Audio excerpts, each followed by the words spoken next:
যারা নতুন করে চাকরি পাবে তারা যেন দেশ গঠনের কাজে আত্মনিয়োগ করে এবং বাংলাদেশের এই শূন্য জায়গায় ছাত্রদের প্রতি শ্রদ্ধা নিবেদন করে ন্যায় নিষ্ঠার সহিত নতুন বাংলাদেশ গঠনের ক্ষেত্রে তারা যেন আপ্রাণ ভূমিকা রাখে, এই আহ্বান সকলের প্রতি।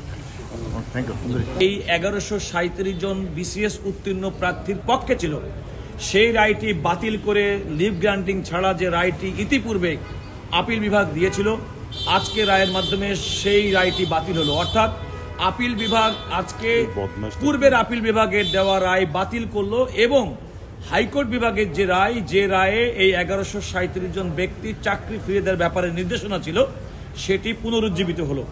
অর্থাৎ আমাদেরকে মনে করতে হবে যে হাইকোর্ট বিভাগ যে রায়টি দিয়েছিল সেই রায়টি হচ্ছে এই 27তম বিসিএস এর উত্তীর্ণ পরীক্ষার্থীর 1137 জনের প্রযোজ্য হবে। সানবিট সব দিবে সামাল। সানবিট ম্যাজিক প্রেস ডিশওয়াশিং এর মাথা ঘোরানো সলিউশন। সুপ্রিম কোর্ট বৈধতা দিয়েছিল, আজ সে রায়ের মাধ্যমে সে বৈধতাকে অবৈধ করে, সে আগের বৈধতাকে অবৈধ ঘোষণা করে আপিল বিভাগের রায় পুনর্বিবেচনা করে হাইকোর্টের রায় বহাল করা হয়েছে এবং আপিল বিভাগের আগের রায় বাতিল করা হয়েছে। আলহামদুলিল্লাহ। আপনার কথা বলেন এখন।